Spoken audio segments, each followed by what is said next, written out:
questions.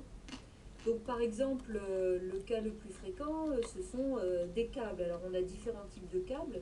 Donc là, on a des câbles de précontrainte, donc sur un ouvrage d'art par exemple. Donc des haubans. Là, c'est une photo du viaduc de Millau. Donc tous ces éléments-là travaillent en traction. Viaduc de Millau à nouveau.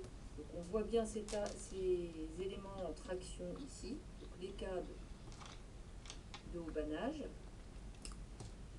On peut également avoir des structures provisoires pour la réalisation d'ouvrages.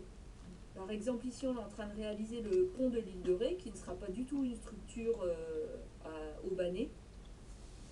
Et donc, on a utilisé un élément provisoire pour amener ce qu'on appelle les voussoirs, c'est-à-dire des éléments du pont. Et ces ouvrages provisoires-là, comme des grues, sont haubanés, donc avec des câbles qui travaillent donc en traction. Autre exemple, ici vous avez une gare de péage autoroutier. Donc on voulait dégager au maximum une surface au sol. Donc on a utilisé un mât avec des câbles également qui vont travailler en concurrence. On voit ici donc un passage de câble, voilà, donc pareil, qui travaille en traction.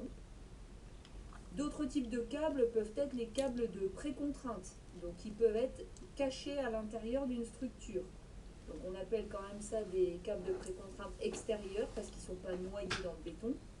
Mais vous pouvez avoir également des câbles de précontrainte intérieurs qui sont noyés dans le béton. Donc là par exemple, on a le pont de l'île de Ré. À l'intérieur, vous avez des câbles de précontrainte qui travaillent en traction et qui maintiennent tous les éléments ensemble. On le voit sur cette photo-là. Donc là, c'est une vue de l'intérieur du pont de l'île de Ré. Donc avec les câbles de précontrainte. Autre type de structure qui travaille en traction-compression, vous avez les structures treillis. Donc tous ces éléments-là travaillent en traction-compression. Même chose ici, c'est ce qu'on appelle des poutres treillis. Donc on peut en faire des ouvrages d'art, quelles que soient les dimensions. Là, on est un peu plus dans le bâtiment, mais on reste quand même, vu la taille de l'ouvrage, dans des travaux publics. Donc des éléments qui travaillent également en traction-compression avec une structure treillis. Autre type d'éléments, les tirants d'ancrage. Donc là, c'est un ouvrage de soutènement. Pour empêcher qu'il se renverse, on va mettre des tirants d'ancrage donc qui vont avoir un rôle d'accrochage à l'intérieur du terrain. Donc eux, ils vont travailler en traction. Des éléments qui vont travailler en compression, on a les butons. C'est ce qu'on appelle des butons. Donc là, on a une tranchée couverte. Une fois qu'elle sera refermée, il y aura un plancher ici qui va venir terminer l'ouvrage. Donc en phase provisoire, pour éviter le renversement des parois dû à la pression des terres qui est de l'autre côté, on utilise des butons. Donc eux vont travailler évidemment en compression. Même chose ici, quand on fait des travaux en milieu aqueux, donc là au milieu d'une rivière, on veut réaliser la pile d'un pont qui traversera cette rivière. Donc on met un bâtard d'eau en pale planche, on pompe l'eau, on va travailler à l'intérieur et pour résister à la poussée de l'eau, pour éviter que les pales planches se renversent et que le bâtard d'eau ne casse, on va utiliser des butons. Donc ils vont travailler en butée, c'est-à-dire en compression. Même chose ici.